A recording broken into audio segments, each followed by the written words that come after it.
తల్లి కడుపులు పుట్టిన నేను అన్యాయాన్ని సహించలేదు. అదే తల్లి కడుపున నీకంటే 4 ఏళ్ల ముందు పుట్టానురా. న్యాయ అన్యాయాల గురించి నీకంటే నాకే బాగా తెలుసు. మీ అన్నదమ్ములు అలాగే అన్నదమ్ముల మధ్య దూరితే తుమ్ము రేగిపోతుంది. స్టూడెంట్ తోలికొస్తే పోలీసులు బతికే అవుతుందో తెలుసుకో. ఈ రోజు స్టూడెంట్ రేపు పోలీస్ కావచ్చురా. వాస్తవం తెలియకుండా నువ్వు కాల్చింది వాస్తవం, మాస్టర్ చనిపోయింది వాస్తవం. డ్యూటీకి క్రైమ్ కి తేడా తెలియని బొచ్చాకాలంతా చేరితే కాకి బట్టలు వదిలేసి పారిపోతాను అనుకున్నావా? బంధాల్ని బంధుత్వాల్ని తుంచేస్తారా?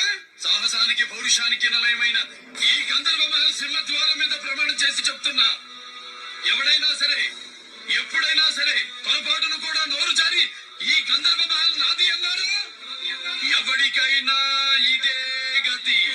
తెగించిన వాడికి తాడు పేడు తెంచుకోవడమే కానీ తప్పించుకోవడం లేదురా. నేను వస్తున్నాను. నీకు దమ్ముంటే సెంటర్లో కాచుకో.